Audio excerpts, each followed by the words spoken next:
sœurs, chers amis, vous saluez tous très fraternellement.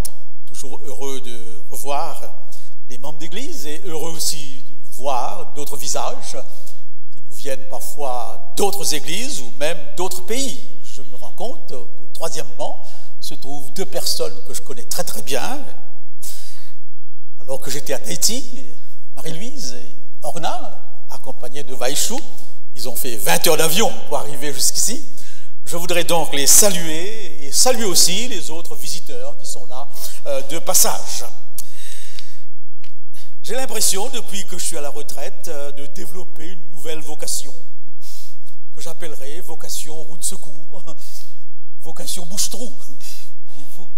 Très belle vocation pour un retraité, n'est-ce pas, dans la mesure où il y a toujours des imprévus et durant les vacances, beaucoup d'absences. Et je serai très heureux toujours de pouvoir répondre aux invitations. Et je pense que j'y serai encore pendant 2 ou 3 fois jusqu'à la fin du mois d'août.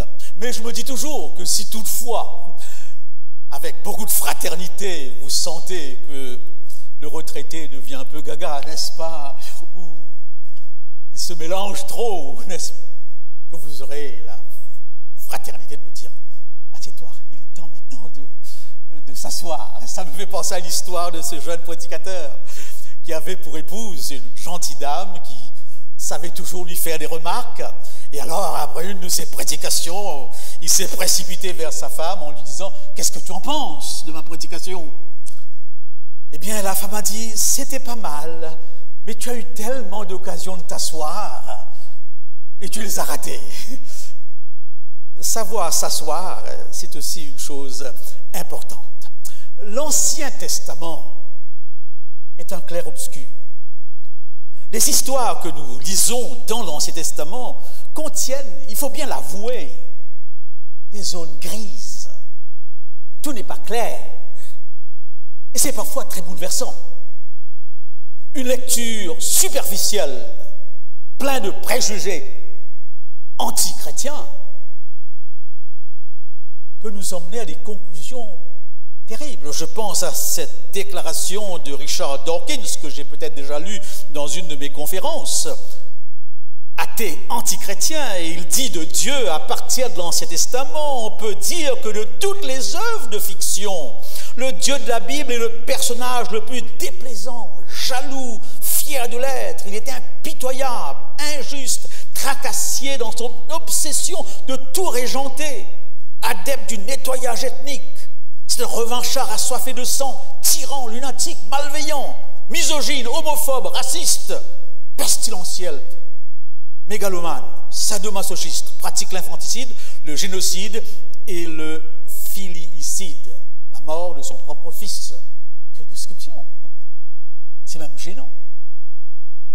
Mais je me rappelle très bien de cette sœur qui me racontait sa conversion et qui me disait combien que pour la première, lorsque pour la première fois elle a ouvert la Bible, elle est tombée sur l'histoire d'Acan, qui voit bien sûr l'arche en train de pencher et qui, dans un geste de bienveillance, de générosité, fait tout pour éviter que cette arche ne tombe et il est frappé mortellement. Alors, m'a-t-elle dit, j'ai fermé ce livre, je l'ai ouvert 20 ans après. Et cette fois-ci, par je ne sais quel miracle, ce fut sa conversion. Ce n'est pas étonnant que Alden Thompson, que nous avons reçu ici, théologien adventiste, ait intitulé un de ses premiers livres « Qui a peur du Dieu de l'Ancien Testament ?» Et il nous a fait un exposé sur ce Dieu. Marcion, un des premiers hérétiques de l'Église chrétienne, avait justement opposé le Dieu de l'Ancien Testament et celui de l'Évangile. Jéhovah et Christ. Il avait même établi une nouvelle version de la Bible où il avait enlevé pratiquement tout l'Ancien Testament et il avait conservé quelques textes de Paul. Pas évident, il faut bien l'avouer. Je vous signale deux principes à avoir à l'esprit lorsque nous abordons le texte biblique. Le principe christocentrique. Cherchez le Christ. Vous sondez les Écritures, dit le Christ, parce que vous pensez trouver en elles la vie éternelle, ce sont elles qui rendent témoignage de moi. Mais ce n'est même pas tout à fait évident. Je me souviendrai toujours de cette série de Décolle Sabbat qui avait pour thème le Christ dans toutes les Écritures. Et j'avais parfois l'impression qu'on forçait un peu les choses. Et je me suis rendu compte que, arrivé sur le Cantique des Cantiques, on l'avait tout simplement ignoré. Pas évident. Mais c'est un des principes. C'est Luther qui disait « Enlevez le Christ de l'Écriture, vous n'y trouverez plus rien. » Deuxième principe, l'apôtre Paul, ce sont les choses qui sont là pour notre instruction. J'appellerais cela le principe parabolique. Voir dans cette histoire, surtout l'histoire d'Israël, une parabole vivante du croyant, du chrétien, où la nature de l'homme, dans ses rapports avec Dieu, dans ses rapports avec les autres, eh bien, ressort avec évidence. Je voudrais ce matin aborder un texte avec vous. Sans aucun doute, vous l'avez déjà abordé ce texte, vous avez entendu plus d'un sermon à ce sujet. C'est une histoire qui est un virage dans l'expérience d'Israël. Et je l'aborde d'une manière très simple, en relevant ça et là quelques fenêtres, quelques flashs. C'est le chapitre 32e de l'Exode. Exode au chapitre 32.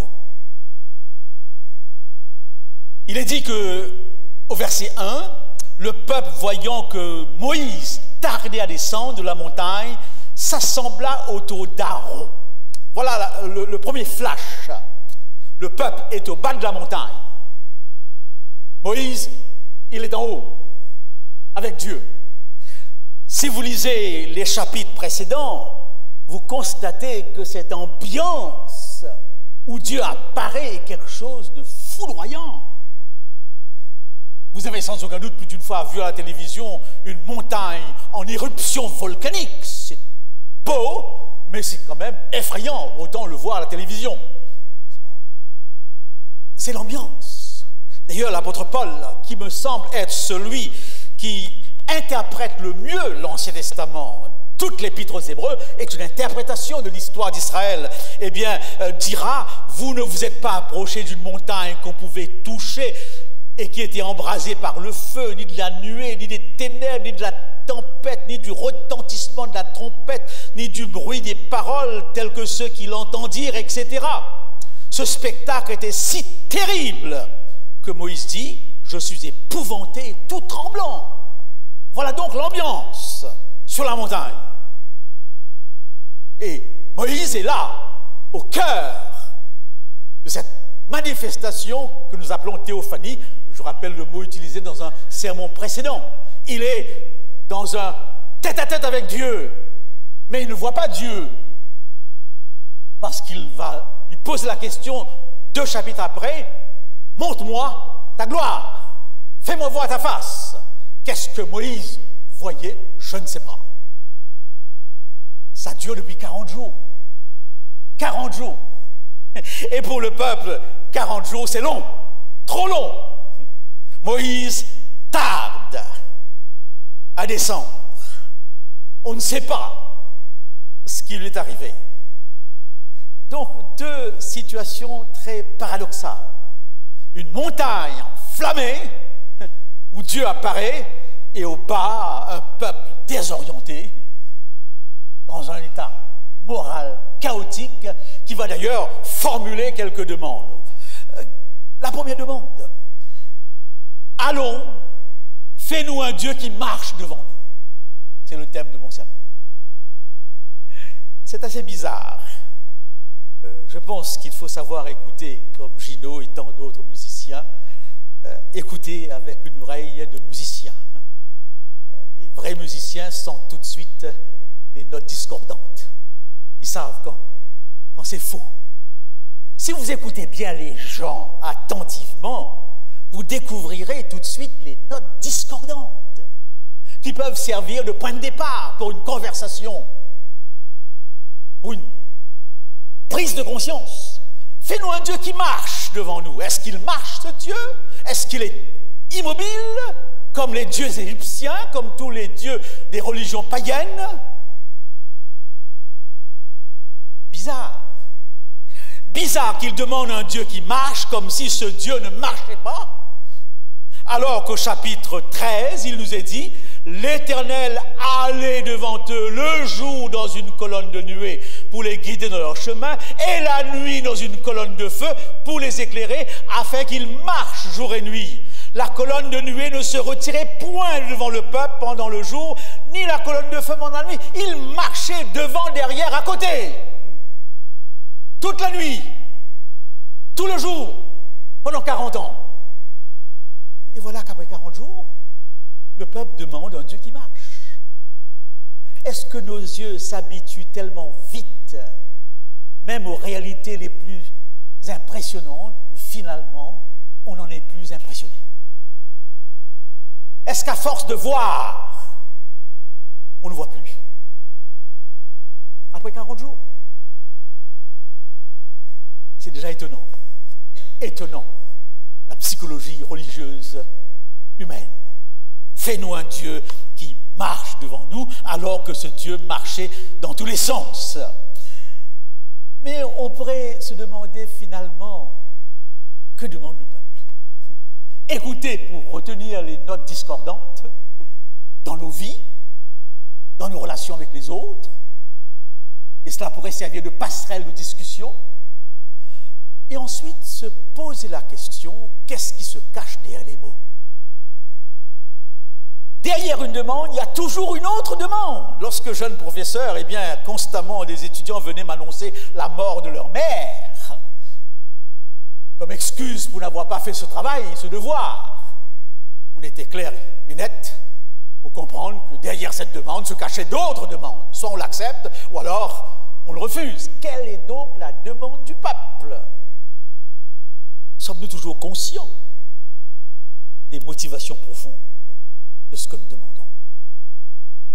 Nous pensons que nous demandons pour cette raison, mais il y a bien d'autres raisons qui nous échappent. Alors, comment découvrir? Vous avez cette phrase célèbre du Cid de Corneille que j'ai retenue depuis mes années d'école. Laisse faire le temps. Le temps révèle les sentiments du cœur. Le temps révèle les mobiles du cœur. Et les gens sages ne se pressent pas devant une altercation, devant une remarque, devant une attitude. Laisse faire le temps. Et parfois, il faut beaucoup de temps pour découvrir finalement les intentions du cœur. Ce qui a été habilement dissimulé, inconsciemment caché. Mais ici, on n'aura pas à attendre trop longtemps. Parce qu'il demande à Aaron, fais-nous un Dieu qui marche devant nous. Alors Aaron leur dit, ôtez les anneaux d'or qui sont aux oreilles de vos femmes, de vos fils, de vos filles, apportez-les-moi. Et tous ôtèrent les anneaux d'or qui étaient à leurs oreilles et ils apportèrent à Aaron. Il les reçut de leurs mains.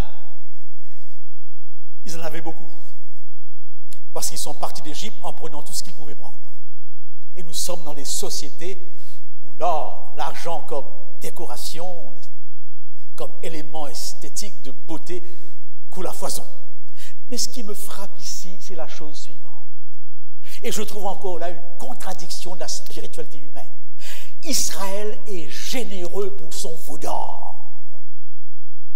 Généreux pour son veau d'or. Israël se libère de tout pour ce veau d'or. Mais Israël est aussi généreux pour son Dieu.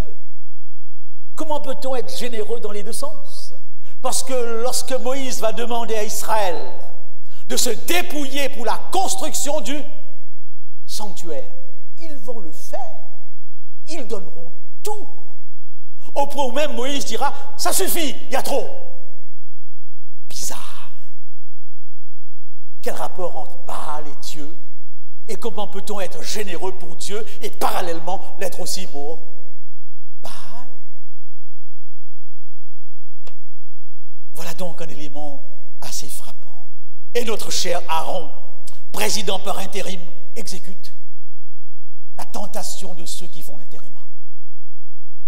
De profiter tout à coup de l'absence du président, du directeur, qui est parti en voyage, ou qui est dans un séjour à l'hôpital, ou se dire, faisons du lobbying. Puisque je suis le remplaçant, je vais satisfaire le peuple, avec des promesses. Peut-être qu'aux prochaines élections, la balance se penchera de mon côté. Aaron profite de l'absence de Moïse pour se donner un statut de remplaçant immédiat, de sauveur. Il y a tous chez nous, suivant les psychologues, un désir d'être sauveur, l'autre.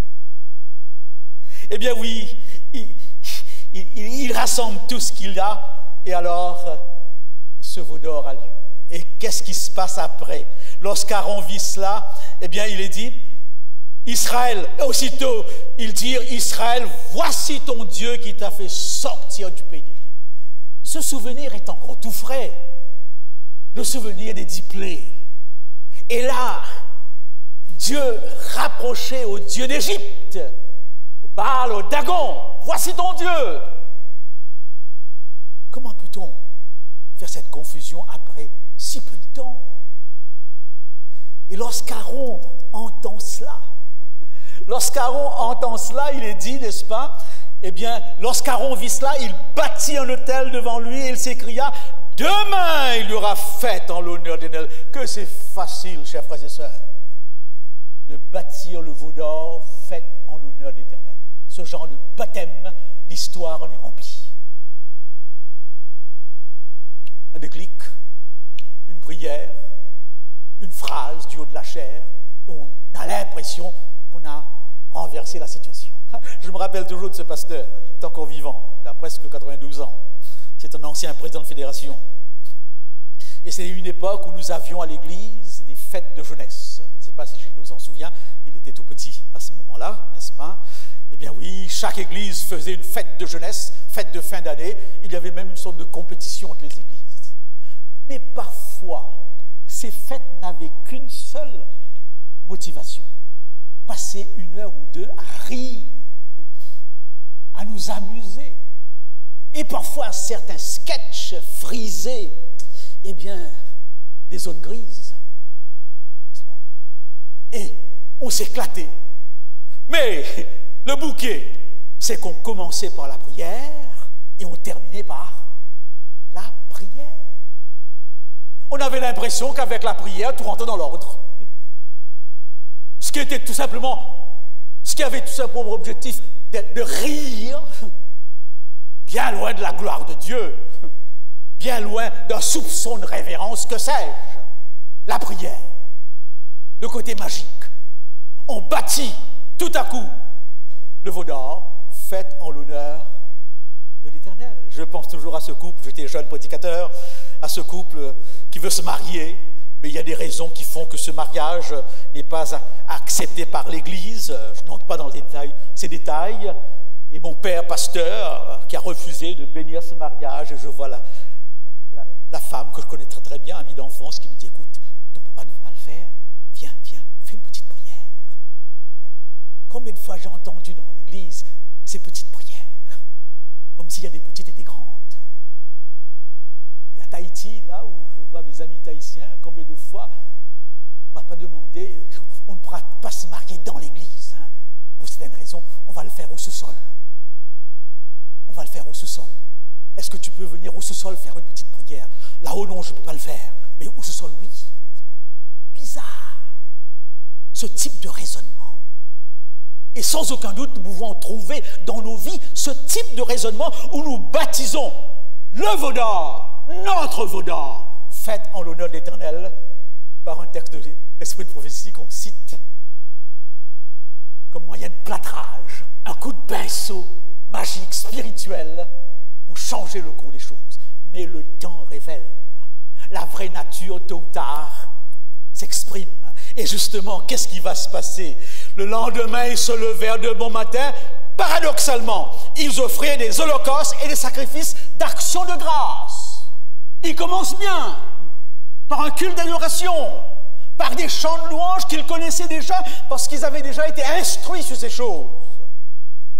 Tout commence bien. Et certains diront, c'est la preuve que tout est dans l'ordre. C'est bien inspiré, cette affaire.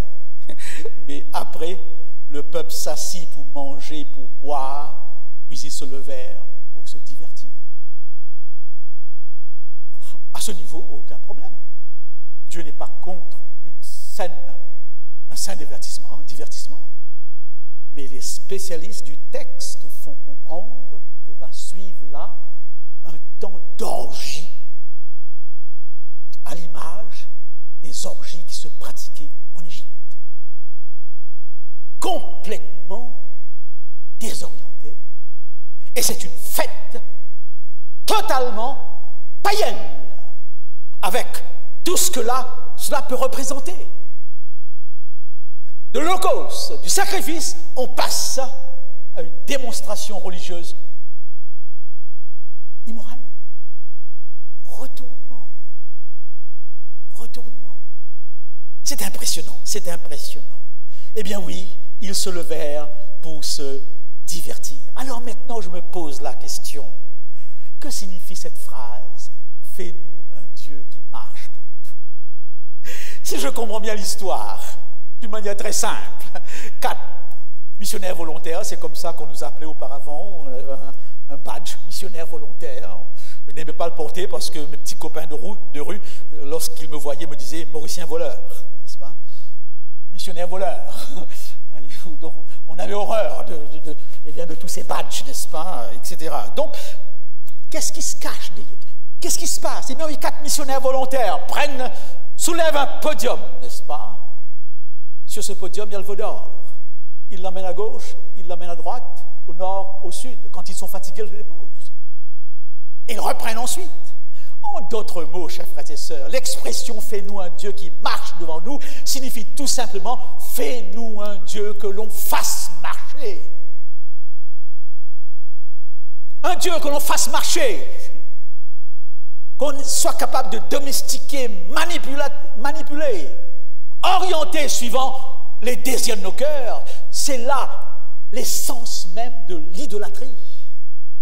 Non pas seulement trouver des substituts à Dieu, mais se donner le droit de l'orienter, soit par des sacrifices, par des dons, ou par des actes totalement incompréhensibles. Fais-nous un Dieu que l'on fasse marcher, un Dieu suivant notre dimension. J'aime cette déclaration de Paulo Rica que j'ai entendue dans une conférence. C'est possible que j'ai déjà cité le texte. Ça m'avait impressionné. C'était une conférence qui rassemblait des évangélistes évangéliques. J'y étais. Et où il disait, nous sommes dans un monde où il faut commencer par évangéliser le mot Dieu. Dans la Bible, le grand combat n'est pas entre la foi et l'incrédulité, mais entre la foi et l'idolâtrie. L'alternative n'est pas entre Dieu et rien du tout, mais toujours entre Dieu et l'idole. Qu'est-ce que l'idole? C'est le Dieu que nous fabriquons selon nos mesures, le Dieu qui nous correspond, le Dieu que nous projetons. Si je suis terroriste, je me fabrique un Dieu terroriste et je l'appelle par exemple Allah. Si je suis guerrier, je l'appelle Dieu des armées. Si je suis occidental, je me fabrique un Dieu démocratique, libéral et l'appelle Dieu des chrétiens. Ce n'est pas le vrai Dieu, c'est mon idole, le Dieu de ma tribu, le Dieu domestique, le Dieu domestiqué. Il faut évangéliser l'idée de Dieu. Que dis-tu quand tu dis Dieu? Mais le fait le plus étonnant, je dirais même presque le plus accablant, le plus effrayant, ce n'est pas seulement, mais aussi que nous pouvons transformer en idole Dieu lui-même.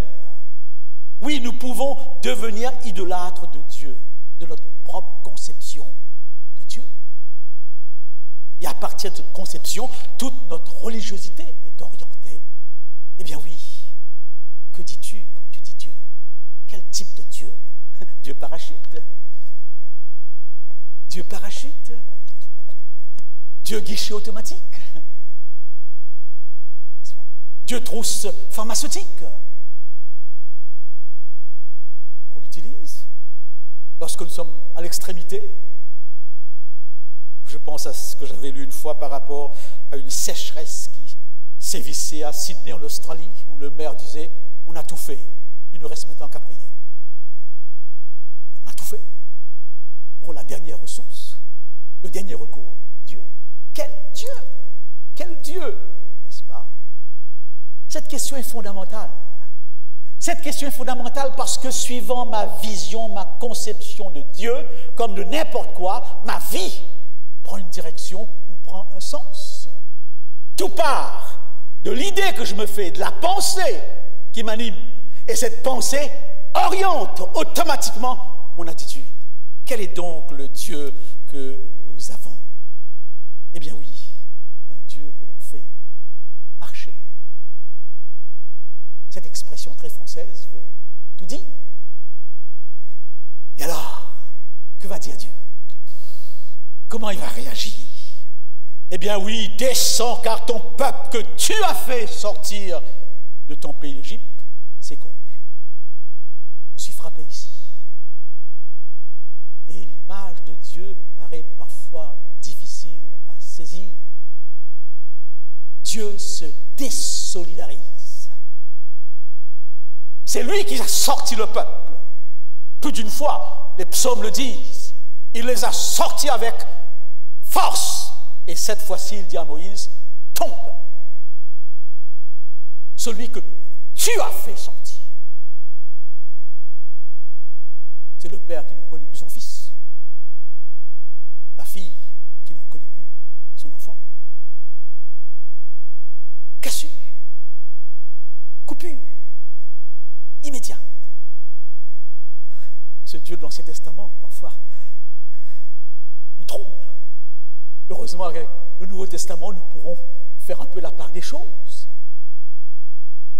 Le problème serait ce que j'ai appelé dans un de mes sermons, l'illusion, que nous lui appartenons toujours alors que ce n'est plus le cas. L'illusion de croire que nous sommes toujours dans une relation avec lui alors qu'il s'est désolidarisé. Cette vérité est toujours là. D'où l'importance, dira Paul, de nous examiner. Ton peuple, eh bien oui, ils se sont écartés, ils ont fait un veau d'or, ils sont prosternés devant lui, ils ont offert des sacrifices. Eh bien oui. Et alors vient cette partie difficile où Dieu décide de faire quoi? Détruire. Détruire, je vais descendre, je vais les consumer, je vais m'enflammer contre eux. Je ferai de toi une nation. Alors toi, tu échapperas. Je vous l'avoue que je peux comprendre dans cette mesure que la sainteté de Dieu ne peut pas supporter le péché. Ce sont vos péchés qui mettent entre vous et moi une barrière. Et si depuis l'Éden, il n'est plus parmi nous comme il l'a été, c'est par rapport à cela. Mais quand même, cette violence des termes m'impressionne. Et ce qui m'impressionne le plus, sans que j'aie une réponse définitive, à moins que je considère la Bible dans son ensemble, surtout le Nouveau Testament. Et Paul expliquera cette histoire. Mais je peux comprendre que quelqu'un qui le lit pour la première fois est dérouté. Ce qui m'impressionne, c'est que ce Dieu semble dire « je vais détruire ». Et c'est grâce à Moïse qui intercède, qui intervient, qui va même jusqu'à dire « détruis-moi plutôt que détruire le peuple ». Et plusieurs fois, Moïse a cette attitude d'intermédiaire. Est-ce qu'il faudrait tout simplement, voilà une parabole du salut? Une parabole dont l'objectif n'est pas forcément d'atténuer le caractère de Dieu, qui nous aime d'un amour éternel. Parce que dans le Nouveau Testament, lorsque les disciples considèrent le plan du salut, ils ne disent pas « voici ». Ils ne parlent pas de Jésus fondamentalement, mais de Dieu, eh bien, qui nous aime depuis la fondation du monde. Plusieurs versets nous ramènent à Dieu. Alors donc, ici peut-être, le récit a pour but de mettre l'accent sur celui qui sera l'intercesseur, l'intermédiaire. Mais il ne faudrait jamais croire que Dieu, lui, ne voulait pas. C'est parce qu'il y a eu intercession qu'il va finalement se plier. Et j'ai eu parfois entendu certaines prédications à partir d'un texte de Madame White qui, même quand j'étais encore très jeune, me blessait quelque part ou me dérangeait. C'était un prédicateur dramatisé, un texte de Madame White où Jésus est en face de Dieu et Jésus intercède, il intercède, il intercède. il n'arrête pas d'intercéder. Et à mesure qu'il intercède, Dieu se ramollit, Dieu se plie. Fausse conception de Dieu, même si le texte semble donner parfois cette impression. Il nous aime d'un amour éternel. Dieu était en Christ, réconciliant le monde avec lui-même. Voyez quel amour le Père nous a témoigné.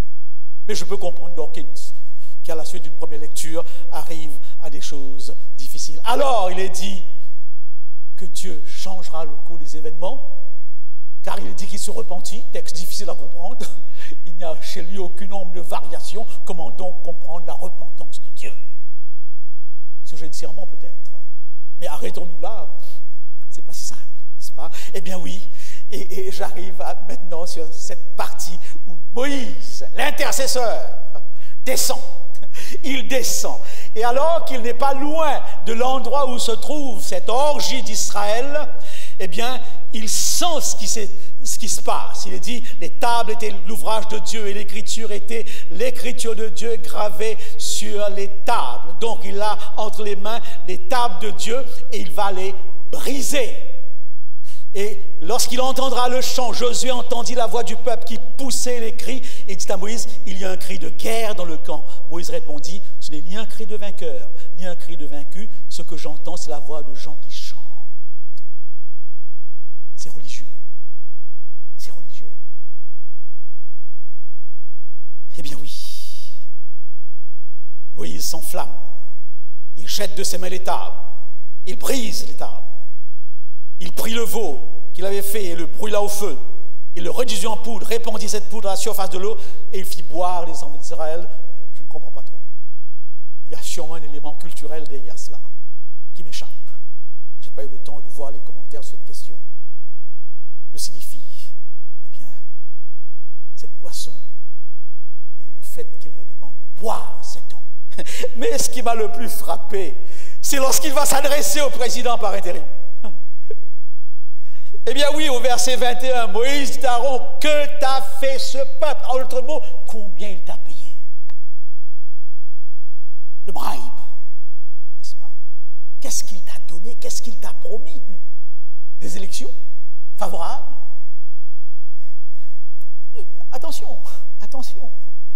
Chercher la voie de ceux qui peuvent nous mettre en situation de direction est une habitude courante. Même dans l'Église, ce genre de lobbying existe, discrètement, avec prière. Avec prière. Seigneur, fais, je t'en prie, eh bien, que ce comité sache bien décider. Et derrière ces phrases habilement dissimulées, on semble dire à Dieu, c'est lui le candidat qu'il nous faudrait. On mentionne ses qualités sans mentionner son nom. Mais tous ceux qui savent écouter les notes discordantes se sont rendus compte que c'est une prière qui avait pour but de pousser quelqu'un devant. Danger, même dans l'Église, que t'as fait ce peuple. Et j'aime bien cette réponse d'Aaron. Aaron répondit, que ta colère, mon Seigneur, ne s'enflamme pas. Tu sais toi-même que ce peuple est porté au mal. L'argument génétique, l'argument culturel, l'argument des tendances naturelles. Que voulez-vous, c'est comme ça, sont des hommes, sont des femmes. Oh, combien ça m'énerve. Lorsque dans mon travail pastoral, il me faut régler un problème ou aider un couple à résoudre un problème où le mari court, le mari est volage, et la femme qui dit que, pasteur, que voulez-vous? C'est un homme. Comme si, quand on est un homme, on court automatiquement. Que c'est naturel de courir. Et beaucoup d'hommes sont heureux de cela. Oui, c'est un homme. Oui, un homme. Et qu'on soit homme, qu'on soit femme, l'adultère est un adultère. Voyez-vous, même les femmes ont tendance à donner cette impression qu'ils sont excusables. Eh bien oui, que veux-tu? Que veux-tu, Aaron? Que veux-tu, Moïse, n'est-ce pas? Tu sais que ce peuple est porté. Porté, oui, il y a une tendance au mal. La tendance de la chute. La tendance de la pesanteur. Mais ce n'est jamais une excuse pour Dieu. Parce qu'il donne les moyens de faire face à cela. Et j'ai tellement vu des tendances les plus ancrées changer. Je vois mes deux anciens amis de Tahiti et je me permets de raconter cette histoire. C'est l'histoire de Kikong, que vous connaissez très bien. Eh bien oui, je crois que je l'ai déjà raconté dans un culte, mais les histoires, on peut les écouter plusieurs fois. D'ailleurs, vous écoutez Céline Dion 300 fois, n'est-ce pas? Eh bien oui, quiconque, qu'il à la veille de son baptême, a oublié qu'il va prendre son baptême. Bizarre. Mais avec ces baptêmes massifs, ce sont des choses qui arrivent. Il a suivi quelques études bibliques à distance. Et c'est sa mère qui lui dit, mais quiconque, tu t'es engagé à prendre ton baptême demain à l'église adventiste. Il l'a oublié. Et par-dessus le marché, il est complètement saoul. C'est lui qui me l'a raconté. Il est saoul. Il se pose la question, mais comment vais-je faire? Parce que l'odeur de l'alcool, eh bien, transpire par tous ses pores. Il se décide quand même à aller le lendemain au baptême, avec une crainte terrible. Si le pasteur se rend compte que je pue l'alcool, c'est sûr et certain qu'il arrêtera le baptême. Et je connais ce pasteur, je ne donnerai pas son nom. Il est de ce tempérament. Sans aucun doute, il l'aurait fait. Quiconque est baptisé, on a un peu l'impression que Dieu a bouché le nez du pasteur, comme il a fermé la gueule des lions. Et quiconque a été baptisé, quiconque buvait comme un entonnoir, il fumait. C'était la situation avant ce baptême. Alors je lui ai posé la question, quiconque, et après, il me donne cette réponse, jamais j'ai repris une seule goutte d'alcool et une seule cigarette. La tendance naturelle renversée d'un seul coup, du jour au lendemain. Je n'ai rien contre les thérapies, et je respecte les psychologues. Mais ne me dites pas que Dieu ne peut pas renverser une situation, car c'est lui qui crée quoi? Le vouloir et le faire, dans la mesure où nous sommes disposés. C'est la seule condition, celle du mendiant. Tendez la main et je vais la remplir. Eh bien oui, mais ce qui me fait rire un petit peu, mais en même temps qui me dérange, car il est dit, ils nous ont dit, fais-nous un Dieu qui marche devant nous, car ce Moïse, cet homme qui nous a fait sortir d'Égypte, nous ne savons pas ce qui est devenu. Et voilà ce qu'il a fait, Aaron. Je leur ai dit que ceux qui ont de l'or s'en dépouillent, et ils me l'ont donné. Je l'ai jeté au feu, et il en est sorti ce bout. Ah, vous avez compris. Je vois que Gino a tout de suite compris ça. J'avais un copain, j'avais 5-6 ans, j'étais aux Seychelles. Au travers de mes parents, j'ai beaucoup voyagé dans les pays missionnaires, de mission. Et je me rappelle bien de cet homme qui nous racontait des histoires. Et cette histoire est restée gravée dans ma mémoire. N'est-ce pas? J'avais 5 ou 6 ans. Une histoire sur l'Amérique. L'Amérique, l'Eldorado. D'ailleurs, lorsque la famille se réunissait, on avait des petits sketchs. Il y en avait un qui avait pour thème l'oncle d'Amérique, qui venait avec des cadeaux en quantité. Eh bien oui, ces histoires sur les Américains et sur l'Amérique est extraordinaire. Alors, l'histoire que j'ai gardée jusqu'à maintenant, c'est qu'en Amérique, à cette époque, aujourd'hui c'est encore plus extraordinaire, il y avait une machine sophistiquée. Vous mettiez le bœuf au début de la machine, et ce qui sortait de l'autre côté, c'était du corned beef. Vous vous rendez compte? Et nous étions émerveillés. Oh là là! Et le pire, on remettait le corned beef à l'autre bout, et le bœuf apparaissait. Cette histoire m'a toujours impressionné jusqu'au jour où j'ai lu ce texte où Aaron me semble être un Américain. Oui, dit Aaron, j'ai pris tout, je l'ai jeté au feu, et gentiment, le veau d'or est sorti. La tête, les pieds, la queue. J'ai rien fait de plus, Moïse. Depuis quand les veaux d'or sortent naturellement? Réfléchissons. Combien d'explications donnons-nous aux uns et aux autres sur certaines choses qui nous donnent l'impression que nous fabriquons un veau d'or?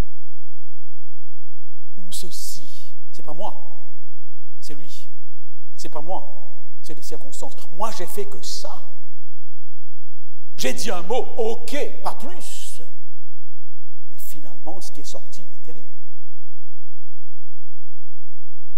Quelle histoire! Quelle histoire! Et la nature humaine qui éclate ici de toutes ses forces, n'est-ce pas?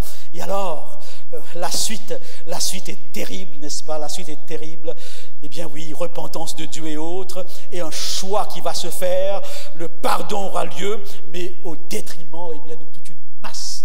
3000 environ sont détruits. Difficile. Bien que je sais, suivant le récit, que dans cette masse d'Israël se trouvaient bien des gens, le texte le dit, qui ont suivi parce qu'ils avaient peur, qui ont suivi pas parce qu'ils honoraient le Dieu d'Israël, et qui d'ailleurs, comme un certain Dathan, sera un élément trouble-fête chez Israël. D'où la nécessité parfois d'étouffer le mal à son départ. Attendre, même au nom de l'amour, peut avoir des conséquences terribles sur le groupe. Voilà, chers frères et sœurs, ce matin, quelques éléments de cette histoire. Il y a d'autres aspects, mais j'ai voulu les relever. Une histoire particulière qui nous parle de Dieu, de la rencontre de Dieu avec l'homme, de la psychologie religieuse, de la nature de l'homme, du péché par excellence que j'appellerais l'idolâtrie dans toutes ses formes subtiles, du salut et de l'intermédiaire annoncé déjà à l'avance de la personne de Moïse. Je vous enverrai un prophète comme lui, Moïse, prototype du Christ. Cet aspect de ce Dieu difficile à concevoir, pour l'instant, je laisse en suspens, espérant que d'autres textes viendront éclairer. Mais je crois que le problème majeur, c'est justement Dieu. Que dis-tu quand tu dis Dieu? Et je vous laisse avec trois petites histoires. Vous savez, André Comte-Sponville, dans son livre L'esprit de l'athéisme, nous donne 6 raisons de ne pas croire. Des raisons qui nous interpellent en tant que croyants. Et il avance une raison très simple. Et il dit ceci, et c'est évident. S'il existe vraiment, pourquoi est-ce qu'il ne se manifeste pas? Ce serait tellement plus simple de dire, me voici, je suis là. Pourquoi est-ce qu'il se cache? Le raisonnement est juste. L'amour platonique, c'est bien. À un certain moment, on voudrait voir. Fais-moi voir ta face, qui tu es. D'ailleurs, Moïse lui dira, fais-moi voir qui tu es. Pourquoi est-ce que ce Dieu ne se présente pas? Ah, je sais qu'en tant que chrétien, on dira, mais au travers de la nature, il se manifeste. Mais ce n'est pas évident pour tout le monde. Certains diront, il l'a fait en Jésus-Christ. C'est juste, il y a 2000 ans. Et même Jésus, jusqu'à la fin de sa vie, n'a jamais été reconnu comme fils de Dieu. Même ses apôtres n'ont pas senti qu'il était fils de Dieu. Et lorsqu'ils le sentiront, Jésus dira, c'est pas toi, c'est parce que tu as été inspiré. Pourquoi? Nous cherchons au fond de nous-mêmes à le voir. Et j'aime ces cantiques, voir mon Sauveur face à face. Nous voudrions le voir tel qu'il est, n'est-ce pas? Ça fait des milliers d'années que le monde prie Dieu sans savoir qui il est, sans l'avoir vu. Spirituellement, ok, mais là je parle de réalité. Nous sommes épris par un désir du visible. Voir. Mais pour le moment, nous avons le texte. Pour le moment, nous avons le témoignage des uns et des autres que nous voulons bien respecter. Et j'aime ces quelques petites histoires que je vous laisse, peut-être pour essayer de cadrer dans cette recherche. Et oui, un prêtre anglican qui voulait refaire l'expérience du Sinaï. Il est monté au plus haut niveau de l'église, au clocher, en disant, Seigneur, manifeste-toi, si tu es là, montre-toi. Il a entendu une voix qui lui a dit, écoute, je suis là, mais avec le peuple en bas. Ça fait réfléchir. Je vais monter sur la montagne, c'est là que l'on rencontre Dieu. J'aime cette chanson. Elle est belle, mais attention, peut-être que nous montons tellement haut que nous ne voyons plus. Je suis là-haut, avec le peuple en bas. Dieu est parfois là où on ne le cherche pas. C'est cet Esquimau qui arrive à Paris et qui fait des trous pour pouvoir faire ce qu'on appelle la pêche sur glace. J'ai vu ça au Québec. On fait un trou, on laisse couler son fil et on attend qu'un petit poisson passe. Il fait des trous, pas de poisson. Il change de trou, toujours pas de poisson. Il agrandit le trou, pas de poisson. Et quelqu'un lui dit, mais qu'est-ce que tu fais? Il dit, je fais la pêche à la ligne. C'est drôle qu'à Paris, on n'arrive pas à le faire. Et l'autre lui dit, mais tu n'arriveras jamais à voir un poisson ici. Tu n'es pas sur la glace, tu es dans un gymnase, une patinoire. Cherchez des poissons là où on ne les trouve pas. Cherchez Dieu là où il n'est pas. Yuri Gagarin, premier homme sur la Lune. Et lorsqu'il est descendu, il a sorti cette phrase très connue. J'ai fait le tour, je n'ai jamais vu Dieu. Et bien sûr, les athées se sont réjouis de cette phrase. Et, une professeure, eh bien, voulant à tout prix enfoncer le clou de l'athéisme, raconte cette histoire à ses enfants. Et une petite fille qui se lève et qui le regarde en disant, oui maîtresse, mais peut-être qu'il a volé trop bas. Parole d'enfant. Nous ne le voyons pas parce que peut-être que nous volons trop bas. Alors, cette boutade qu'a lancé quelqu'un à Yuri Gagarin, peut-être que si tu t'es sorti de ta capsule, tu l'aurais vu. Tu ne l'as pas vu parce que tu es resté dans ta capsule. Peut-être que si tu es sorti, tu l'aurais vu. Pas facile, soyons clairs. N'est-ce pas? Mais peut-être que nous aurons la grâce si nous savons exactement où chercher et le trouver. Parce qu'il est près de chacun d'entre nous. Il dit qu'il ne nous a jamais abandonnés. Il n'a jamais laissé l'homme seul. Essayons de comprendre ces textes qui sont parfois difficiles à la lueur du Nouveau Testament. Parce qu'il y a une chose que vous ne devez jamais oublier.